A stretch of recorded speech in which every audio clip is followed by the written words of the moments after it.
Hello dear trainee, मैं योगेश सांखला स्वागत करता हूं आज की ऑनलाइन क्लास में। आज का हमारा टॉपिक है पावर ट्रांसमिशन पार्ट 4 में आज हम टॉपिक गियर के बारे में पढ़ने वाले हैं। आइए शुरू करते हैं। सबसे पहले इंट्रोडक्शन ऑफ गियर। गियर क्या होता है? गियर एक दांतेदार पहिया होता है जिसकी परिधि के ऊपर दांते कटे होते हैं। इसमें एक ड्राइवर ड्रिवन गियर के दांतों को मैश करके चलाया जाता है। हमारे पास डायग्राम है, इसमें दो गियर हमारे पास में ए और बी, इसमें एक ड्राइवर है और बी हमारा ड्रिवन है। इसके ऊपर जो दांते कटे हैं वो सेम साइज के सेम कोण के कटे होते हैं।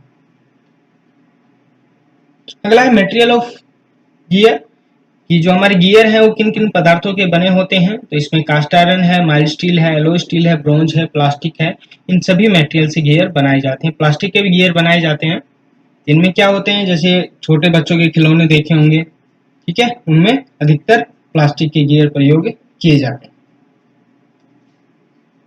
आगे है गियर कटिंग ऑपरेशन। जो गियर कटिंग होता है वो कौन कौन सी प्रक्रियाओं के द्वारा काटे जाते हैं। उसमें सबसे पहला हमारा मिलिंग है। ये मिलिंग के द्वारा भी गियर काटे जाते हैं। दूसरा गियर होबिंग है, ये होबिंग के थ्रू भी गियर काटे जाते हैं। तीसरा शेपिंग है, इनकी शेपिंग मशीन के ऊपर शेपिंग ऑपरेशन के द्वारा भी गियर काटे जाते हैं। तो चौथा हमारा ग्राइंडिंग है कि हम ग्राइंडिंग के द्वारा भी गियर तैयार कर सकते हैं। इसके बाद आते हैं यूज ऑफ गियर कि गियर का प्रयोग हम कहाँ कहाँ करते हैं। तो सबसे पहला पॉइंट हमारा ड्राइवर और ड्रिवन शाफ्टों को एक ही दिशा में और विपरीत दिशा में चलाने के लिए, ठीक है, कि हम गियर का प्रयोग किस लिए करते हैं, दो शाफ्टों को एक ही दिशा में चलाने के लिए या फिर विपरीत दिशा में। एक ही दिशा में चलाने के लिए हमें क्या करना पड़ेगा, तीन गियर का प्रयोग करना पड़ेगा, ठीक है, एक ड्राइवन और एक ड्रिवन और बीच में एक इंटरमीडिएट गियर, ठीक है। और विपरीत दिशा में चलाने के लिए सिर्फ हमें दो गियर की आवश्यकता पड़ती है, जो इसमें ड्राइवर होता है, एक ड्रिवन होता है। दूसरा है गति परिवर्तन के लिए। जैसे पुली में हम स्टेप्स चेंज करके गति परिवर्तन प्राप्त करते थे, ठीक उसी प्रकार से हम यहाँ विभिन्न साइज के गियर के द्वारा, इनकी अलग अलग व्यास के अलग अलग टीथों की संख्या के द्वारा हम गति परिवर्तन कर सकते हैं। जैसे हमारे पास में मान लीजिए ड्राइवर है और उसमें 100 दांते हैं और एक हमारे पास में बी है ड्रिवन जिसमें 50 दांते हैं। तो ड्रिवन की जो स्पीड है वो ड्राइवर की बजाय ज्यादा होगी, ठीक है। तो यदि ड्रिवन के व्यास को हम बढ़ा के या दांतों की संख्या को बढ़ा के ड्राइवर से कम स्पीड भी कर सकते हैं। चौथा है धनात्मक ड्राइवर के लिए। गियर एक क्या है, पॉजिटिव ड्राइवर है, इसमें किसी भी प्रकार की कोई एनर्जी का लॉस नहीं होता, तो इसलिए इसे धनात्मक ड्राइवर भी बोला जाता है। चौथा हमारे पावर को समानांतर, लंबवत या किसी भी कोण में चलाने के लिए, हम ये कहें कि हमें पावर को समानांतर ट्रांसमिट करना है या कहें लंबवत ट्रांसमिट करना है या किसी भी कोण में भेजना है, ट्रांसमिट करना है, तो हम गियर का प्रयोग कर सकते हैं, ठीक है।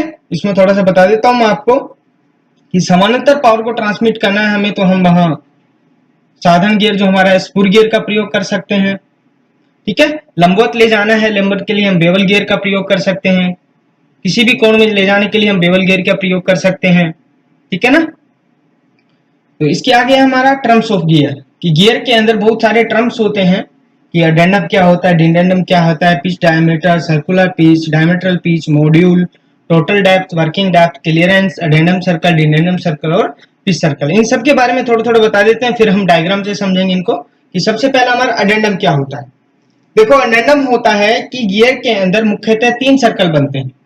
एक सबसे बड़ा सर्कल बनता है, एक सबसे छोटा सर्कल बनता है और एक सर्कल इनके बीच में बनता है जिसे हम काल्पनिक सर्कल या पिच सर्कल बोला जाता है। सबसे बड़ा वाला सर्कल होता है उसको आउटसाइड सर्कल भी बोल देते हैं या उसको अडेंडम सर्कल भी बोलते हैं, ठीक है। सबसे छोटा वाला जो सर्कल होता है उसे डिडेंडम सर्कल भी बोल देते हैं या फिर माइनर डायमीटर सर्कल भी बोल देते हैं। इन दोनों के बीच में जो सर्कल बनता है, जो कॉन्फ्लिक्ट सर्कल होता है, उसे हम पिच डायमीटर सर्कल कहते हैं, ठीक है। तो अडेंडम क्या होता है हमारा, इनकी सबसे बड़े वाला सर्कल और पिच सर्कल के बीच की जो डिस्टेंस होती है उसे हम अडेंडम बोलते हैं। डिडेंडम क्या होता है, इनकी सबसे छोटे वाला सर्कल और बीच वाला जो काल्पनिक सर्कल हमारा पिच डायमीटर सर्कल है उसके बीच का जो डिस्टेंस है उसे हम डिडेंडम बोलते हैं। अब पिच डायमीटर क्या होता है कि पिच सर्कल के व्यास को ही पिच डायमीटर कहते हैं, ठीक है।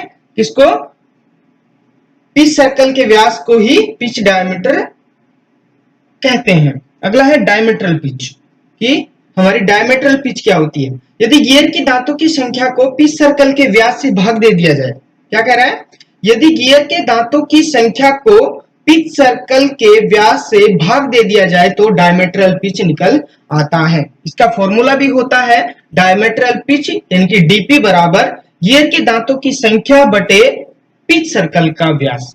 ठीक है, आया समझ में। अगला है डायमेट्रल पिच हो गया हमारा। अगला है मॉड्यूल। ये हमारा मॉड्यूल क्या होता है, वास्तव में मॉड्यूल तो क्या होता है, प्रति दांता ये कहें गियर के ऊपर एक दांता कितनी स्पेस कवर करता है वो दांते का मॉड्यूल कहलाता है। ठीक है, टेक्निकल भाषा में क्या बोलते हैं इसको, यह प्रति दांता पिच वर्त व्यास की लंबाई है।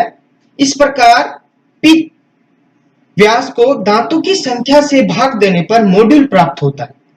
ठीक है, ये वाष्य पिच का विलोम होता है। किसका विलोम होता है, यानी कि विलोम का मतलब उल्टा होता है, वाष्य पिच का, ठीक है, विलोम होता है तथा मिलीमीटर में मापा जाता है। इसे एम से प्रदर्शित किया जाता है और जैसे एम है मॉड्यूल बराबर हमारा डी बटे टी। डी क्या होता है हमारा, डायमीटर ऑफ पिच सर्कल बटे दांतों की संख्या। ठीक है, अगला होता है हमारा टोटल डेप्थ कितना होता है। ठीक है, इसमें दो डेप्थ होती है, एक टोटल डेप्थ होती है और एक वर्किंग डेप्थ होती है। ठीक है, टोटल डेप्थ क्या होती है, हम ये कहें अडेंडम और डिडेंडम दोनों का योग हमारा टोटल डेप्थ होता है। ठीक है, और वर्किंग डेप्थ क्या होता है, गियर का जो बॉटम सरफेस होता है और सेकंड जब गियर उसमें यानी कि ड्रिवन और ड्राइवर गियर जब आपस में मैच करते हैं तो उनके दोनों दांतों के बीच में कुछ स्पेस बचता है। ठीक है, उसे ही हम क्लियरेंस कहते हैं। अब वर्किंग डेप्थ क्या होता है, टोटल डेप्थ में यदि हम क्लियरेंस माइनस कर देते हैं तो हमारा वो वर्किंग डेप्थ आ जाता है। अडेंडम सर्कल क्या होता है, जो मैंने अभी बताया, सबसे बड़े व्यास को अडेंडम सर्कल कहते हैं, या ये कहें सबसे बड़े सर्कल को हम अडेंडम सर्कल कहते हैं। डिडेंडम सर्कल क्या होगा, सबसे छोटा सर्कल यानी कि माइनर सर्कल को हम डिडेंडम सर्कल कहते हैं। ठीक है, अगला हमारा पिच सर्कल क्या होता है, क्या बोला, पिच सर्कल क्या होता है। यह एक काल्पनिक वृत्त है जो मैंने बताया था, अडेंडम सर्कल और डिडेंडम सर्कल के बीच में जो सर्कल बनता है उसे हम पिच सर्कल कहते हैं। ठीक है, अब डायग्राम से समझेंगे हम।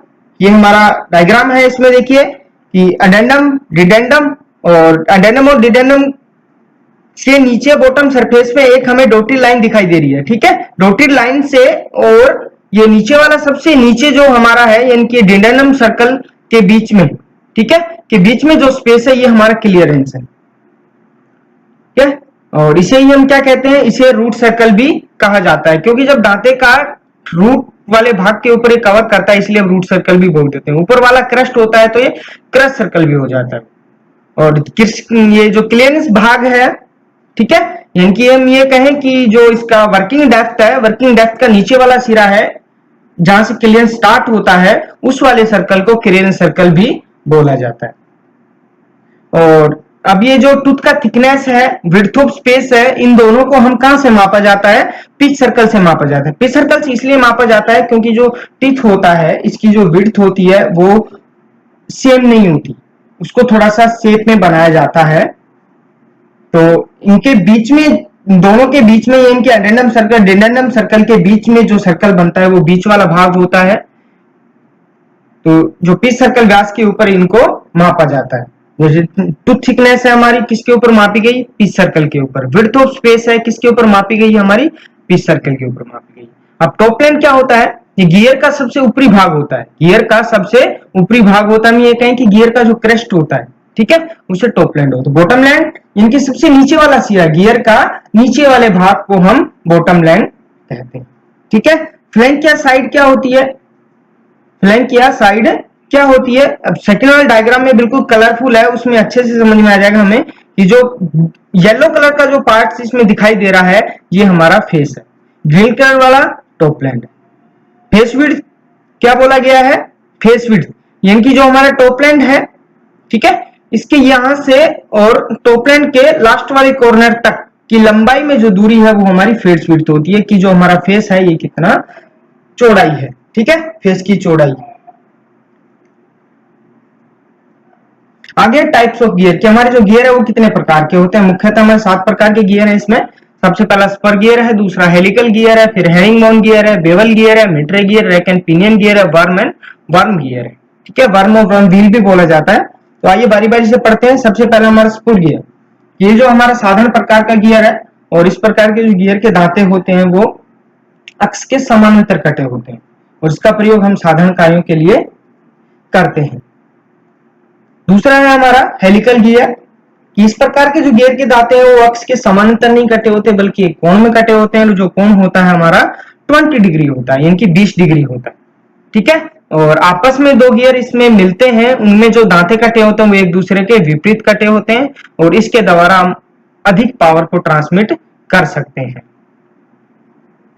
3 नंबर पे हमारा आता है हेरिंगबोन गियर। ठीक है, इसको हम डबल हेलिकल गियर भी बोलते हैं। डायग्राम में भी देख के हम समझ सकते हैं। इस गियर का प्रयोग समानांतर शाफ्टों पर हाई स्पीड और हैवी लोड के लिए गति को ट्रांसमिट करने के लिए किया जाता है। हम ये कहें कि ऐसा लोड जो हम हेलिकल गियर के ऊपर नहीं ट्रांसमिट कर सकते तो उसके लिए हम डबल हेलिकल गियर का प्रयोग कर सकते हैं।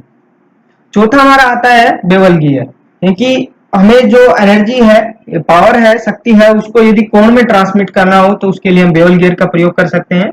यानी कि दो एंगुलर शाफ्टों में पावर ट्रांसमिट करने के लिए बेवल गियर का प्रयोग किया जाता है। डायग्राम में हम 2 प्रकार के बेवल गियर देख रहे हैं। सबसे पहले में स्ट्रेट बेवल गियर है, दूसरा स्पाइरल गियर है। ठीक है, दोनों का काम एक ही है कि कोण के अंदर यानी कि एंगुलर में कोण में पावर को ट्रांसमिट करना। पांचवा आता है हमारा मिट्रे गियर कि जब दो बेवल गियर आपस में मैच करके चले और उनके बीच का जो कोण है वो समकोण बने तो उसे हम मिट्रे गियर कहते हैं। डायग्राम में आप देख रहे हैं 2 बेवल गियर हैं, आपस में कहा मैच कर रहे हैं, एक समकोण के ऊपर पावर को ट्रांसमिट कर रहे हैं तो यो मिट्रे गियर कहलाते हैं।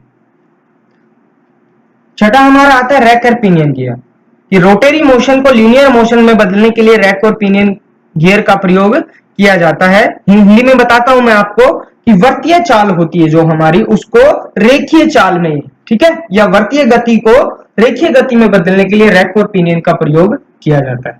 बहुत से एग्जांपल हम देखते हैं इसके। सबसे पहला एग्जांपल होता है हमारा जैसे ड्रिल मशीन होती है, इसकी जो वर्किंग टेबल होती है इसको हमें अप एंड डाउन करना होता है, ऊपर नीचे, तो हम इसी मैकेनिज्म का प्रयोग करते हुए ऊपर नीचे करते हैं। ठीक है, दूसरा एग्जांपल हमारा लेथ मशीन का कैरिज होता है। कैरिज को हम आगे पीछे मूव करने के लिए उसके हैंडल को चलाते हैं। ठीक है, तो क्या होता है, हैंडल के अंदर एक रोटरी गियर लगा होता है, यानी कि हमारा एक स्पूल गियर लगा होता है और उसके ऊपर एक रैक लगी होती है। ठीक है, बेड के ऊपर, वो उसके ऊपर मूव करती है तो हमारा जो कैरिज होता है वो रेखीय चाल चलता है। हम हैंडल को रोटरी मोशन में मूव करते हैं जबकि हमारा कैरिज कैसे चलता है, वो लीनियर मोशन में चलता है। तीसरा एग्जांपल होता है डायल टेस्ट इंडिकेटर। उसका जो प्लंजर है वो अप एंड डाउन होता है लेकिन उसकी जो निडल होती है वो राउंडली सर्कल में मूव करती है। ठीक है, इनकी हम उसको प्लंजर को तो लीनियर मोशन में चलाते हैं लेकिन जो निडल होती है उसको रोटरी मोशन में वर्क करती है। तो ये भी रैक और पिनियन का एक अच्छा एग्जांपल है। सातवां आता है हमारा वर्म एंड वर्म व्हील या वर्म एंड वर्म गियर कि इस प्रकार के गियर का प्रयोग वहां किया जाता है जहां पर दो शाफ्टें आपस में क्रॉस करती हो और उनमें गति को ट्रांसमिट करना हो तो उसमें हम वहां वर्म व्हील का प्रयोग करते हैं। इसमें कंडीशन होती है कि वर्म को घुमाने पर ही व्हील घूमता है, ठीक है, परंतु व्हील को घुमाने के ऊपर वर्म नहीं घूमता है। इस बात को ध्यान रखना है, पेपर में पूछा जा सकता है।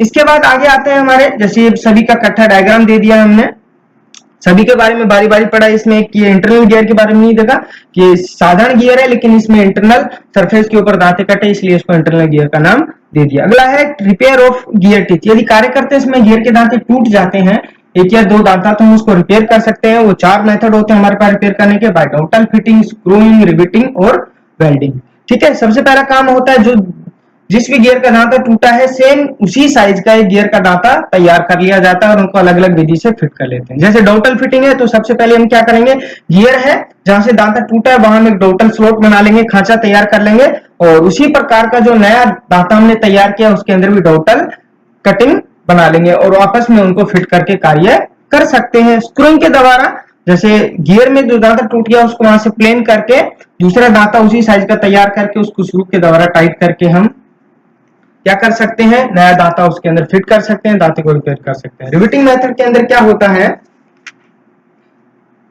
कि इस विधि में टूटे हुए दांत के आकार का दूसरा दांता बना लिया जाता है और साथ में उसी आकार की दो प्लेटें बना ली जाती हैं, जिसको दांते के साथ गियर पर दोनों ओर लगाकर रिवेटिंग कर दिया जाता है। ठीक है। चौथा हमारा वेल्डिंग मेथड।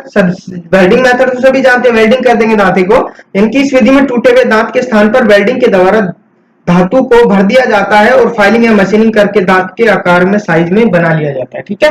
इसमें यह भी हो सकता है यदि दांता बीच में से क्रैक हुआ है तो उसमें वेल्डिंग भर के उसको फिर प्रिपेयर कर दें, या दांता पूरा टूट गया तो दूसरा बना के हम उसके अंदर वेल्डिंग कर दें और उसको बाद में फिनिशिंग कर दें। ठीक है। तो हमारे 4 मेथड थे गियर रिपेयर करने के। इसके बाद में फिटिंग ऑफ गियर, कि गियर को फिट करते समय कौन कौन सी बातों को ध्यान में रखना चाहिए। तो सबसे पहला हमारा है, जिन दो गियरों को आपस में मैच कराना हो उनके दांतों के पिच बराबर होने चाहिए, उनके कोण बराबर होने चाहिए, उनका साइज है वो बराबर होना चाहिए। दूसरा है, गियर को मैच करते समय क्लियरेंस अवश्य रखना चाहिए। ठीक है। गियर में क्या रखना चाहिए, क्लियरेंस अवश्य रखना चाहिए। क्लियरेंस बताया था अभी आपको। अगला है, गियर को फिट करते समय सॉफ्ट हैमर का प्रयोग करना चाहिए। गियर हमारे कास्ट आयरन के बनाए जाते हैं। ठीक है। तो हैमर से उनको टूटने का डर हो सकता है, गियर के दांते के ऊपर चोट लग जाए तो उनके खराब होने का डर रहता है। अगला है, गियर को चलाने से पहले हाथ से घुमाना चाहिए, कि गियर है उसको एक बार हल्के हाथ से चला के देख लेना चाहिए कि हमारे जो दांते हैं वो फ्री हैं कि नहीं है, स्मूथ चल रहे हैं कि नहीं, किसी प्रकार का कोई अवरोध तो नहीं है। अगला हमारा है, गियर का प्रयोग करते समय उपयुक्त सहायक का प्रयोग करना चाहिए, क्योंकि गियर मेटल से बने होते हैं और जब ये आपस में मैच करके चलते हैं तो इनमें फ्रिक्शन उत्पन्न होता है, गर्मी उत्पन्न होती है, गर्मी की वजह से अनावश्यक धमनी उत्पन्न होती है और जो गियर के दांते होते हैं उसमें घिसने का भी डर रहता है। तो इसलिए हम उसमें एक स्नेहक का प्रयोग करते हैं जिसकी वजह से वो स्मूथ चाल चलते हैं।